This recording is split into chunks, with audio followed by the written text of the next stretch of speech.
misalnya hilirisasi. Jadi hilirisasi yang diomongin sekarang ini aduh itu ancur-ancuran. Itu cuman ngebersihin tanah lah kira-kira gitu. Jadi jahat lah yang mengatakan seolah-olah itu suatu hilirisasi yang udah luar biasa. Yang hilirisasi sampai jadi baterai, sampai jadi apa, alat-alat jadi apalah. Produk jadi lah. Produk jadi, itu baru hilirisasi. Ditambah lagi Menteri Perdagangan kita nggak tahu berdagang, hanya tahu mencari margin, kan susah.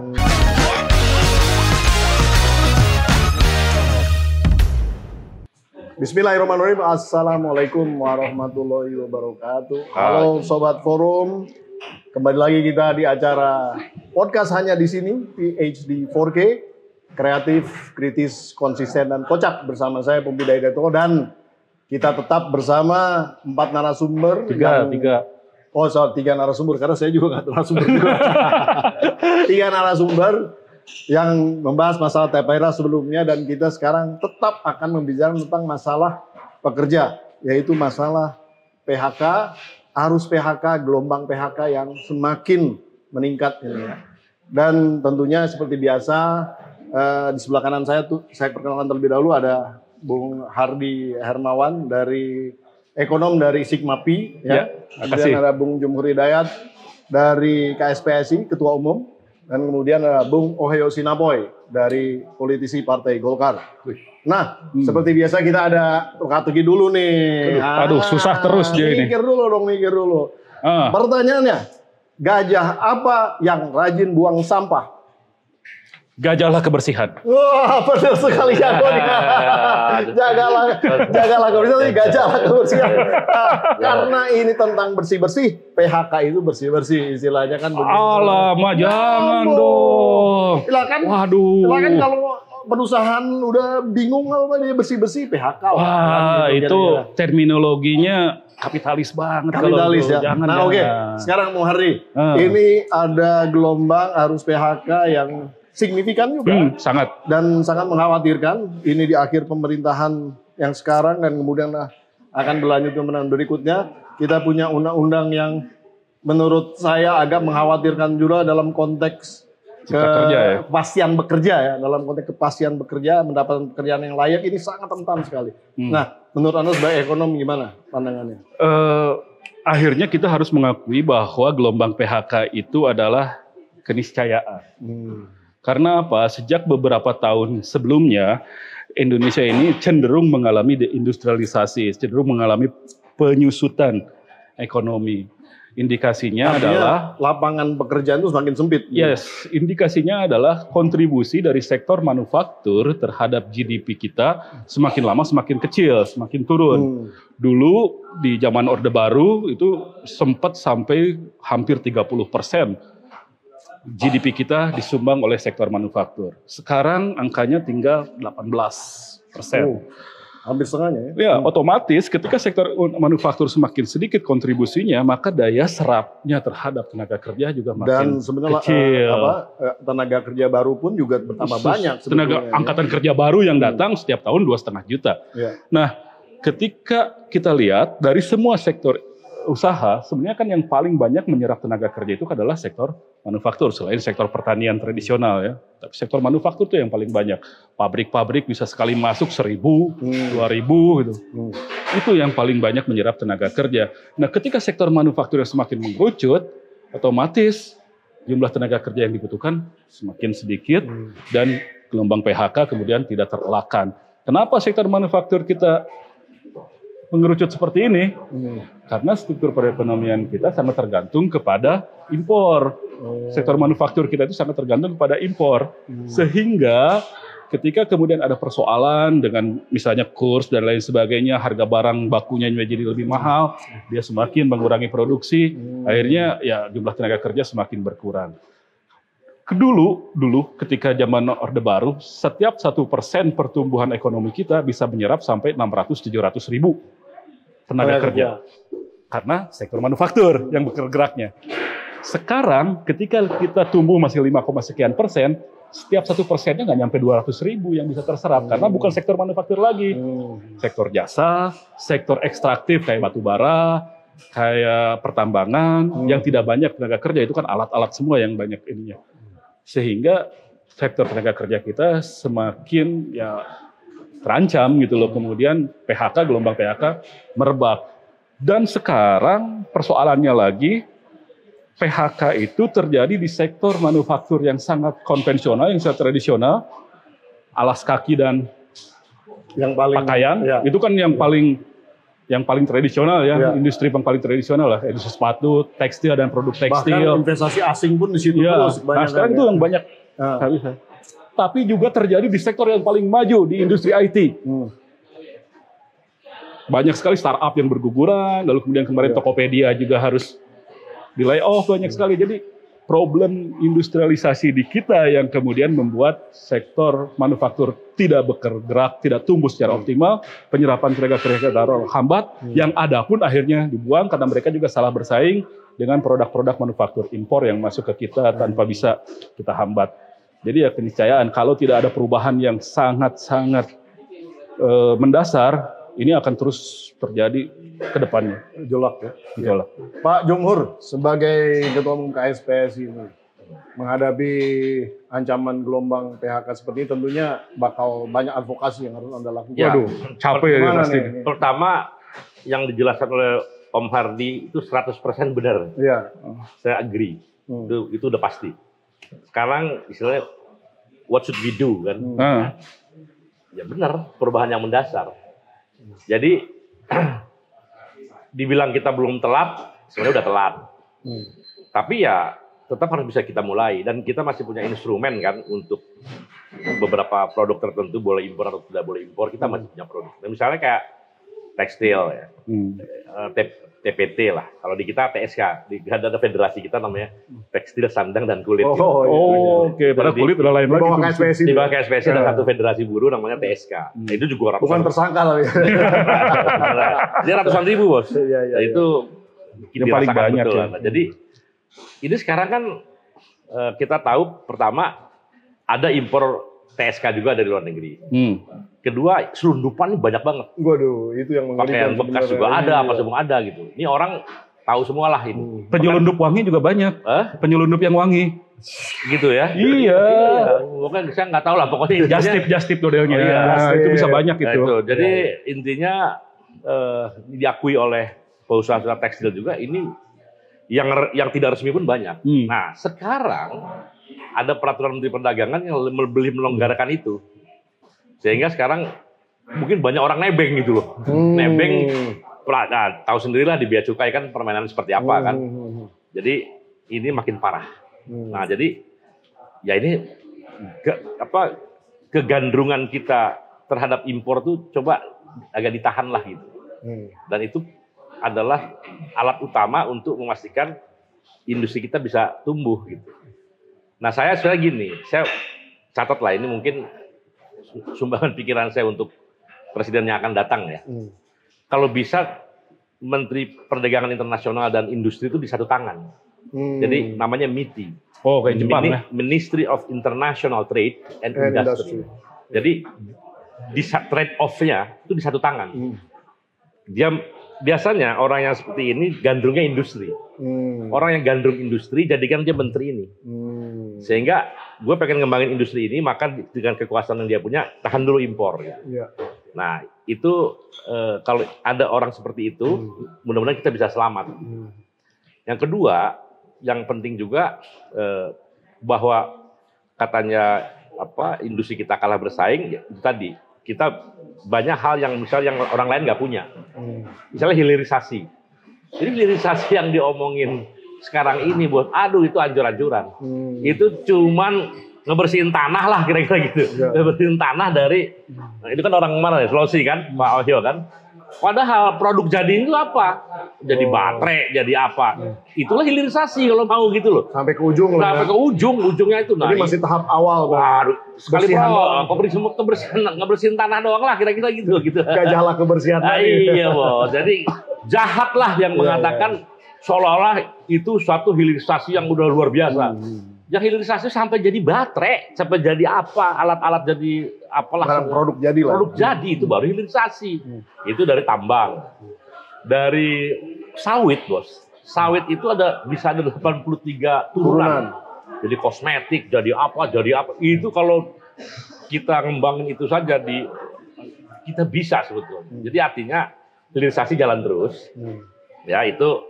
Nah, kemudian tadi untuk melindungi terus pertanian ini menariknya gini Mas. Industri nggak jalan, tapi mereka nggak lari ke pertanian. Karena pertanian juga kan impor juga. Iya. Wah, luar biasa. Katakan lagi, oke, di industrialisasi. Tapi kemudian mereka masuk ke area pertanian. Itu mungkin cerita lain. Jadi banyak pemuda ingin jadi petani. Pemuda mana mau jadi petani sekarang? Nggak ada insentif. NTP-nya nilai Nilai tukar petani. Kecil sekali, Bos. Nah, jadi di sini memang udahlah kita semacam mimpi buruk lah. Kalau saya sih menganggap ini mimpi buruk ya. Nah, mudah-mudahan pemerintahan yang akan datang bisa keluar dari mimpi buruk ini. Itu aja. Dan harusnya kalau semuanya kreatif, tadi kata Om Ohyo bilang bisa, harusnya gitu. Ya, tinggal kita lihat, kita sambil menunggu aja. Ya. Jadi kira-kira itulah mantap solusinya. Gitu. Oke, Bung Ohyo ini biasanya kreatif. Kira-kira di dalam konteks tadi kondisi seperti ini sangat mengkhawatirkan. Apa kira-kira basis solusi yang bisa ditawarkan dalam hal ini? Memang unsur utama dari sebuah negara maju itu kan pertama adalah income. Baru kita mengukur sebuah negara itu memiliki kekuatan ekonomi. Income ini bagaimana sih dia tercipta? Kan tidak mungkin bagi-bagi uang. Mau tidak mau industrialisasi. Tadi yang dikatakan Bang Hari tadi sudah betul. Hanya industrialisasi yang bisa menyerap orang bekerja dalam satu tempat dengan jumlah yang banyak. Anggap ada uang 1 miliar di atas meja ini. Kalau saya yang punya sendirian, paling tinggi saya beli mobil 2. Untuk apa saya beli 3, 4? Bagaimana cara pakainya dalam 1 hari? 2 itu pun sudah kepayahan. Tapi kalau 1 miliar ini kita bagi 4, saya 2,5, Bang Jumhur 2,5, Bang Pumpi 2,5, Bang Hari 2,5, dan masing-masing kita memiliki keinginan untuk membeli 2 mobil kendaraan, berarti ada 8 mobil daripada saya yang 2. Apa artinya ekonomi berjalan? Karena apa? Karena terjadinya distribution of wealth. Uang itu tidak terkonsentrasi di satu kelompok, tetapi ada di mana-mana. Kalau ada uang tersebar di mana-mana, khususnya di kelompok masyarakat yang menengah ke bawah, konsumsinya pasti banyak. Satu orang kaya dia punya 1 triliun, masa mau beli 1000 rumah kan tidak mungkin. Masa dia mau pergi beli makanan di UMKM kan tidak mungkin. Makan cuma 3 kali sehari juga. Cuma 3 kali sehari. Tapi kalau uang itu dibagi dengan konsep dasar industrialisasi tadi, maka akan terjadi yang namanya ekonomi distribution of wealth itu. Nah, pertanyaannya kenapa industrialisasi ini tidak terjadi? Nah, disinilah kita kalah clearing nih. Kita akhirnya kalah clearing kita ini. Kebanyakan keluar tidak ada pemasukan. Kita kebanyakan spending daripada income yang ada yang kita keeping gitu. Dan 16 judulnya lagi spending tuh ya.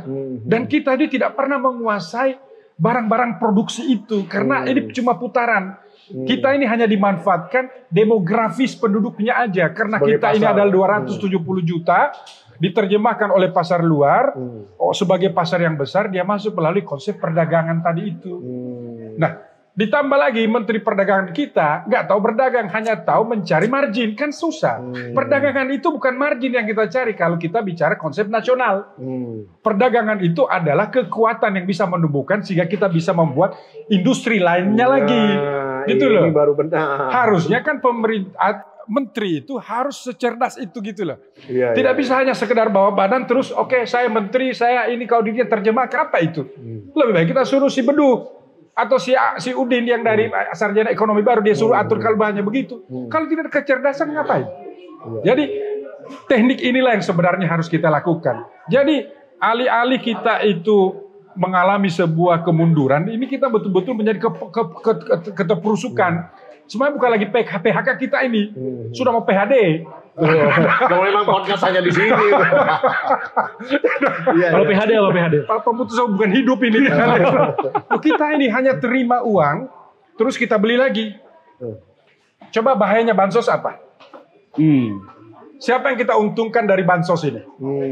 Kan para pemilik Indomie. Si orang ini tidak kerja, kita kasih bansos 600.000 per 3 bulan, tuh Bang. Pertanyaannya, 600.000 ini dia mau beli mobil kan? Ya enggak. Dia mau beli rumah kan? Enggak, beli Indomie. Barang-barang yang dia mau pakai sehari-hari. Jadi si pembuat sarden ini tidak perlu lagi membuat sebuah marketing besar, cost yang dia tinggal tunggu aja bansos kapan turun. Dia langsung dibeli kok. Sudah ada off-take-nya, namanya negara. Tinggal tunggu bansos-bansos ini. Ini bahayanya kita ini. Satu sisi bansos menolong, tapi satu sisi bansos ini pembunuh juga. Ya. Hubungan dengan PHK tadi? Hubungan dengan PHK kan berarti dengan adanya konsep seperti ini, maka kita tidak membangun industri besar. Gak mau capek. Gak mau lagi capek. Bansos itu dianggap jadi kosmetik untuk mengatasi PHK. Begitu di PHK, kasih bansos. Kasih bansos. Padahal itu kan bukan menyelesaikan problem. Jangan-jangan PHK ini sengaja kita perbanyak hanya untuk memperbesar jumlah bansos. Karena setelah kalau kita kajikan, kita kan sudah pernah di DPR. Kita melihat setiap rejim DPR pasti nilai bansosnya bertambah terus.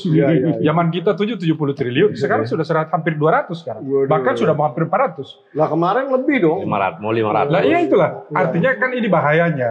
Jika APBN kebanyakan bansosnya, kenapa kita tidak jadi negara sosialis saja sekalian? Langsung semua dikasih makan. Langsung semua kita kasih. Tapi pajaknya gede banget kalau sosialis kan. Oh iya. Siap. Oke, siap. Thank you Pak Bung Oyo. Ini kan gini, sebenarnya kita kan banyak sekali dana yang dikumpulkan, ya, dari yang namanya BPJS, cukai dan lain-lain gitu kan. Ya. Kenapa sih nggak kemudian terkonversi menjadi sesuatu yang benar-benar masuk ke real sektor dan menyerap tenaga? Oh, dianggap resiko tinggi. Iya, Dianggapnya resiko tinggi. Sekarang kan negara itu memang harus ngambil resiko kan. Memang itulah tugas negara. Kita membentuk sebenarnya negara itu untuk bersama-sama bekerja, mengambil resiko demi kesejahteraan masyarakat. Betul. Itu memang harusnya begitu prinsipnya kita bernegara. Tapi kan negara sama politisi itu beda juga gitu loh. Ketika orang-orang yang penting ketika periode dia bisa aman, terpilih lagi di masa yang akan datang. Ya, jangka pendek ada tarikan semua. dikit lah ya. Jadi jangka pendek semua yang dipikirkan. Tadi dia ngomong hilirisasi. Benar, hilirisasi perlunya. Tapi kan hulunya dari mana? Benar. Ada industri hulu yang berkembang di kita. Nggak ada juga. Dari hilirisasi, dari tambang, cuci-cuci, itu udah hilirisasi. Padahal cuma segitu doang kan. Industri logam dasar kita mana? Industri kimia dasar kita mana? Ada tunjukkan pada saya negara yang bisa menjadi negara maju tanpa memiliki industri kimia dasar dan industri logam dasar. Akan Singapura punya. Negara segede gitu punya. Bahan bakunya dari mana? Wallahu alam. Tapi mereka punya. Paling dari kita itu. Ya paling dari kita. Iya. Tinggal naik perahu dari Bangka udah nyampe deket. Jadi yang kayak gitu Dari nih, kita Batam, nggak dipikirkan. Akhirnya apa? Ketika industri manufaktur kita ditumbuhkan pun, kita masih tergantung kepada bahan baku impor. Pabrik obat kita, farmasi kita, Cuman racik doang kan. yang racik doang. Yang kandungan dalam negerinya paling kardusnya aja. Kemasannya aja. Sama foto di kemasannya. Dan sudah begitu pun rugi pula. Kimia Farma, Indofarma rugi. Iya. Gak masuk akal seharusnya gitu loh. Iya. Memang ada tantangan kita dalam soal industrialisasi. Karena apa? Secara geografis harus diakui lokasi kita ini jauh di pojok dunia. Selatan, untuk ke pusat-pusat perekonomian tuh jaraknya lumayan. Sehingga kalau untuk ekspor, mungkin kita agak sulit bersaing dalam ongkos kirim menghadapi Vietnam, kata-kata yang lebih dekat ke Eropa. Atau menghadapi Korea. Tapi kan ya itu tadi, kita punya 270 juta penduduk. Ditambah dengan ASEAN yang harusnya kita bisa supply juga. Dan bahan baku banyak di sini. Artinya kan untuk sekitar 500 juta penduduk dunia di ASEAN, kan mestinya kita bisa mengisi itu. Jangan diisi dari Cina, atau Cina juga udah 1, sekian triliun sendiri. Soalnya 1, sekian miliar sendiri penduduknya. Tapi yang terjadi kan Cina akhirnya bisa masuk ke sini, membuat industri-industri yang padat karya seperti alas kaki dan TPT, kelabakan semua, lalu gelombang PHK menderah. Ya, kalau mau perbaikan harus menyeluruh gitu, dari mulai industri dasar dikembangkan, dari sana industri turunannya dikembangkan, pasar. Padahal bahan baku logam kita banyak sekali ya. Bahan baku logam kita lumayan ya, dibanding negara-negara kayak Cina lebih lumayan kita dong. Cina aja dari kita kok bahan bakunya. Sumber gasnya yang untuk industri kita banyak, dulu dari Tangguh ke sana ke Cina, tapi kan untuk di Indonesia sebenarnya bisa untuk sumber energinya. Jadi artinya perlu keseriusan yang benar-benar kuat untuk bisa menghidupkan industri dasar, lalu industri turunan yang untuk saat ini substitusi impor yang harus kita lebih pentingkan. Bahwa nanti kita bisa melakukan ekspor, itu mungkin pada akhirnya kayak Cina yang terjadi sekarang, dia akan bisa masuk ke pasar dunia ketika produknya sudah mencukupi di dalam negerinya. Yang penting kita bisa lakukan itu dulu. Tanpa itu nanti kita keburu, kalau kata istilah Dede Basri itu, keburu tua sebelum kaya. Sekarang ini usia kita belum lah, masih sekarang usia rata-rata kita masih 28 tahun, belum aging kita. Thailand masih udah ada mudanya ya. Thailand udah masuk, Jepang udah sangat aging, Korea udah masuk, kita masih agak ini. Jadi bonus demografi kita sekarang. Yang maksudnya yang dimaksud tadi apa istilah itu dia sudah tua sebelum kaya. Orang-orangnya. Ya negara kita ini orang-orangnya belum. Sebenarnya cuma ini aja. Orang-orangnya sudah keburu, orang-orangnya sudah keburu tua, tapi negaranya belum makmur. Nah itu jangan sampai kayak gitu. Kasihan. Nah sekarang kita ada bonus demografi, tapi harus bergegas. Ingat nggak bonus demografi dibicarakan kapan? Ya 10 tahun lalu lah. Lebih. Awal 2000-an. Ya betul. Untuk 2030 window-nya. Window-nya itu 2030, 2031, 2032. Itu window itu artinya puncak-puncaknya. Disitulah peak-nya. Kira-kira yang terjadi apa tahun 2030? Kalau lihat gaya sekarang. Kalau meneruskan gaya sekarang. Bencana demografi, Bos. Udah mulai kelihatan kan? Iya. Jadi bukan bonus ya. Loh. Gen Z 10 juta nggak karena yang diakui kok sama negara 10 juta Gen Z nggak kerja. Jadi demographic curse.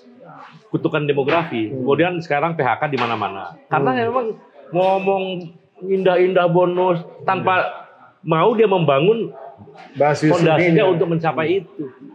Inilah gilanya negara ini begitu. Yang menurut saya memang ya curse tadi kutukan. Nah, sebenarnya perdebatannya adalah di dalam konteks ini, Bung Luhut, bahwa sebenarnya Gen Z itu tidak perlu pekerjaan formal.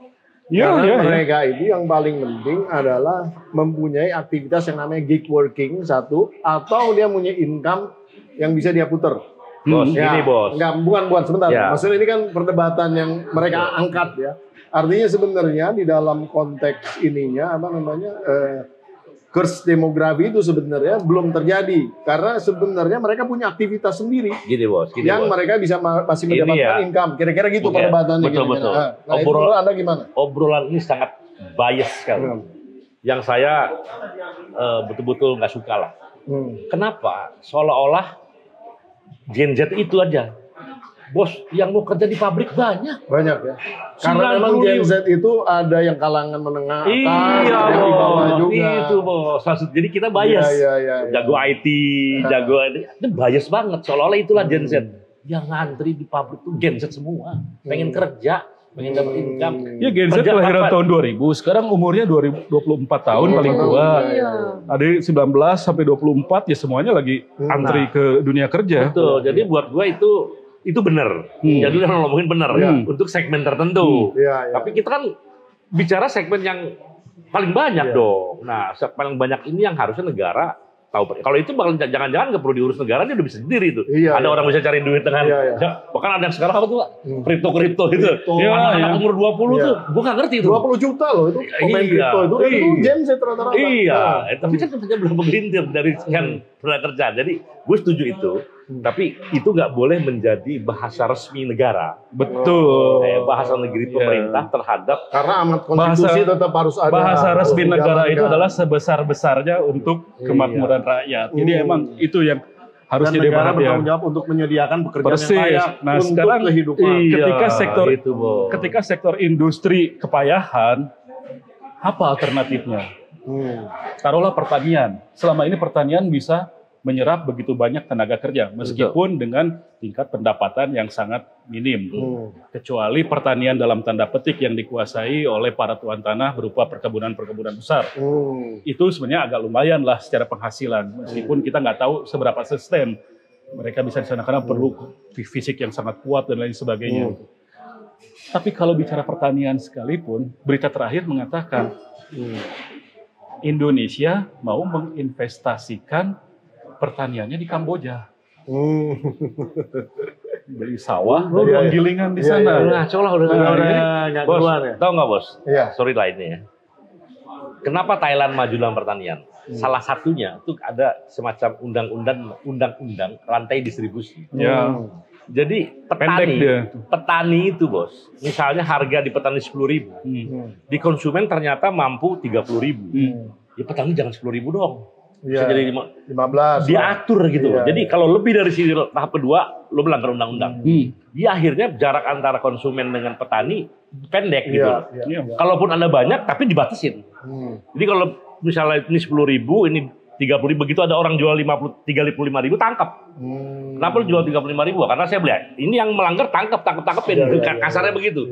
Jadi orang jadi petani juga seneng. NTP-nya naik. Lo lihat ikan di Muara Angke. Nangkep harga di pelelangan 10.000. Ke pasar ikan situ udah 70.000 kira-kira gitu loh. Kan gila, Gapnya ada ini. Gapnya jauh banget. Nah ini nggak diatur. Jadi buat gua negara intervensi kayak gitu aja kok. Iya. Jadi udah petani biar kaya. Memang rantai perdagangan pertanian di Indonesia itu paling rumit dan paling banyak orang paling nggak diatur. Paling nggak diatur. Betul, orang seenaknya contohnya ngambil gitu. di situ. Jadi ketika itu terjadi orang mungkin mau jadi petani, Bos. Atau kalau enggak monopsoni, petani banyak pembeli cuma satu, dia yang ngatur harga. Itu Bulog. Nah, singkong di Lampung begitu. Bisa. Iya. Bung Wahyu, gimana? Ya, saya sepakat sebenarnya Dengan yang mana? dengan konsep yang kita diskusikan tentang bagaimana membangun kekuatan ekonomi itu. Narasi-narasi kapitalis itu selalu memanipulasi kita. Sedangkan seolah-olah tren baru ekonomi itu adalah Gen Z misalkan. Gen Z itu kan sebenarnya adalah semacam sebuah pembodohan. Yang supaya kita melupakan apa sih sebenarnya ekonomi real itu. Ekonomi real itu ialah kerja di lapangan, menanam jagung itu ya kita lakukan realnya gitu loh. Tidak bisa kita berandai-andai kita menjadi pedagang saham jagung. Kan Padahal kita dari dulu kecil ada lagunya tuh yang menanam jagung di kebun kita. Narasi-narasi seperti ini yang akhirnya jadikan kebijakan. Ini kan bahaya. Bahayanya adalah ketika ini dijadikan kebijakan, kita lupa ada iceberg ini. Ini ada gunung es yang di bawah yang kira-kira membutuhkan kebijakan baru untuk industrialisasi itu sendiri, untuk membuka kepentingan ini supaya mereka menerima income yang sesungguhnya. Bukan income halunisasi gitu loh. YouTubers, Bitcoin, ini kan halunisasi. Ini sama dengan judi sebenarnya ini. Halusinasi. Jadi gini ya, istilahnya gini lah. Pemerintahan Prabowo yang akan datang, kalau mau selamat, banjiri masyarakat dengan tadi, distribution of wealth tadi, supaya bisa belanja. Dan belanja itu yang menopang seluruh kehidupan masyarakat ini karena industri akan muncul dan kriminalitas akan menurun, UMKM akan hidup. Hati-hati loh, UMKM itu ada 60 juta, 64 juta. Sekarang UMKM, lo ngomong apa aja bicara UMKM, kalau nggak ada yang beli bos, bubar. Betul. Ya gimana orang mau beli juga bos, PHK. Ya makanya, artinya kan itu dalam rangka PHK menghancurkan daya beli pasti kan. Jadi itu tugas pemerintah yang akan datang memastikan dan itulah sumber pertumbuhan. Kalau Pak Prabowo ingin 7 dan 8%, dia kan bilang gitu ya. Itu sangat tidak mungkin kalau konsumsi aja. Bukan dengan cara gaya seperti ini. Nggak bisa. Karena tendensi untuk menciut. Ini contoh tadi, ini bagus contohnya soal mobil nih. Mobil 1 miliar bulan, mending kalau 2 beli aja 1. Tukang mobil, pabrik mobil bangkrut. Kalau buruh gajinya kecil, nggak punya duit, diambil lagi tapera dan lain-lain. Perusahaan motor, saya baru datang ke satu industri Toyota lah. Saya kan dapat insight ya. Itu turun bos. Penjualan turun. Jadi sekarang karena harganya juga semakin mahal sebenarnya. Karena memang itu turun lah pokoknya. Terjadi inflasi gitu. Turun karena yang daya beli menurun. Nah, artinya apa? Itu kelas menengah loh. Kalau udah sekelas mobil ya, sekarang dihajar udah mulai kelas menengah nih. Bukan hanya orang bawah. Nah, ini. Kalau kelas menengah keganggu, udah marah. Secara politik bisa unstable. Jadi usul saya pastikan cari cara kreatif supaya APBN punya duit, jangan ngegerokotin duit rakyat, malah yang dipikirkan kebijakan-kebijakan memastikan industri tadi tumbuh, tidak lagi maksimum 200.000 per 1% pertumbuhan ya. Tapi nah itu industri tumbuh, terus pertanian tuh dibikin menarik gitu. Jadi itu menyerap bisa yang bagus. Hilangkan rantai perdagangan yang sedemikian panjang di sektor pertanian, karena itu terlalu terlalu mengurangi marginnya. Sekarang di Kompas ada berita apa Pak? Penggilingan. Nah iya, puluhan ribu. Karena penggilingan kecil bangkrut.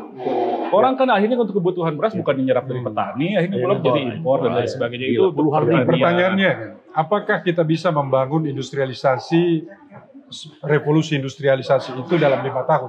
Bisa. Lihat bagaimana Hitler ketika dia memegang kekuasaan. Tahun 39, ekonomi Jerman setelah Weimar Republic itu kan hancur-hancuran. Kalah perang. Kalah perang dan macam-macam. Dan dia dihukum untuk membayar penalti. Bayangkan itu. Tapi dalam waktu 3-4 tahun dia membangun industri Jerman. Tidak usah kita berhenti di situ. Anggap dia kalah perang dunia kedua. Dan Jerman menjadi terhukum kembali.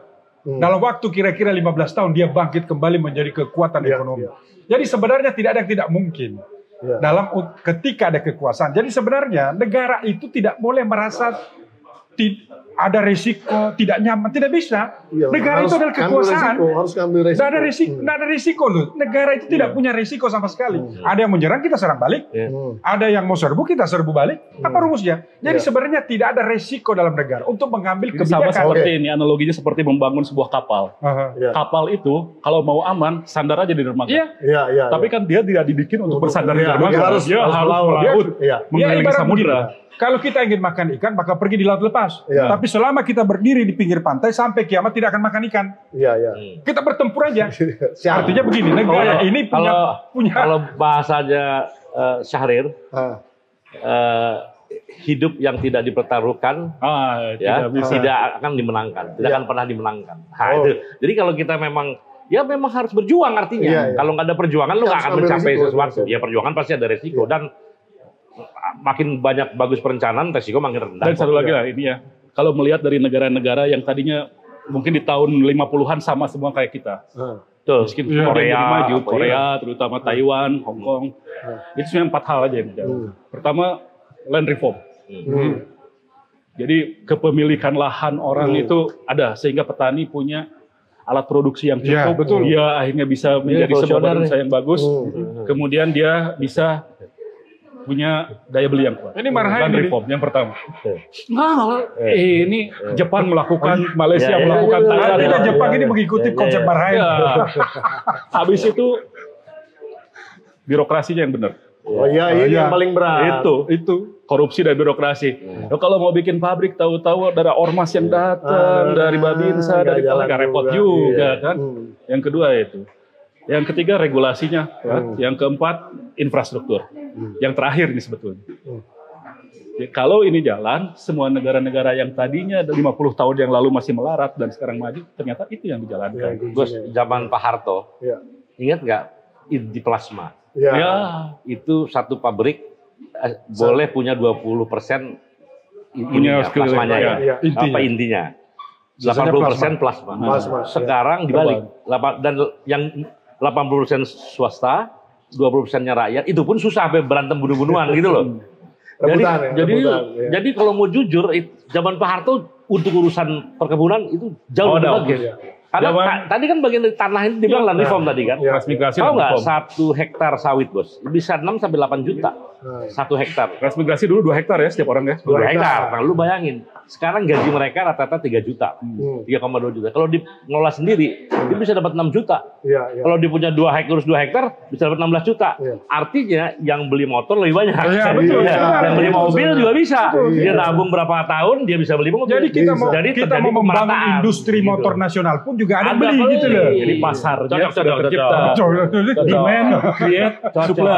Ini kayaknya calon-calon pemimpin masa depan. Oke, luar biasa ini diskusi kita ini. Luar biasa ya. Jadi bapak-bapak yang terhormat ini mohon bisa diberikan closing statement melalui Bung Oheo, silakan. Oke. Pesan saya kepada presiden yang akan datang, nasionalisasikan semua event para pengusaha-pengusaha nasional sendiri. Nasionalisasikan. Tidak ada yang tidak punya sifat nasionalisme. Saya ingin mengutip quotation dari Tan Malaka, tidak ada tuan rumah yang ingin bernegosiasi dengan pencuri yang akan mencuri di rumahnya. Terima kasih. Mantap sekali. Silakan Bung Jumhur. Untuk tadi presiden yang akan datang. Iyalah. Yang akan datang. 3 pesan saya. 1, berkhidmatlah kepada rakyat. Mantap. 2, berkhidmatlah kepada rakyat. Mantap. 3, berkhidmatlah kepada rakyat. Kalau itu dilakukan, jalan-jalan cerdas pasti akan muncul. Terlalu banyak orang pintar di Indonesia untuk mencari solusi kalau 3 tadi, berkhidmat kepada rakyat.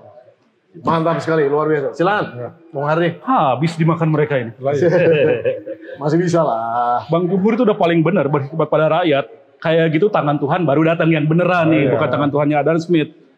Untuk datang bantuan-bantuan pemikiran, untuk datang bantuan-bantuan akses dan lain sebagainya. Tapi yang jelas tadi udah bahas, pertama industri dalam negeri itu diselamatkan. Mau bagaimanapun, Anda tidak bisa mengharapkan masyarakat kita cukup sejahtera kalau mereka tidak bekerja. Kalau mereka tidak bekerja, artinya nanti akan jadi beban dalam kehidupan masyarakat yang akan kriminalitas akan naik dan lain sebagainya. Orang hidupnya spekulatif. Industrialisasi selamatkan, bangun betul industrialisasi mulai dari industri-industri dasar, logam dasar, kimia dasar, hal-hal yang akan mendukung industri-industri turunan selanjutnya.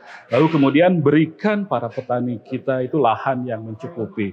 Reforma agraria yang kemarin dijalankan, yang kemarin dicanangkan itu ternyata nggak sampai 8%. Sertifikasi itu, Bos. Sertifikasinya banyak, tapi ketika pembagian lahannya itu tidak berjalan.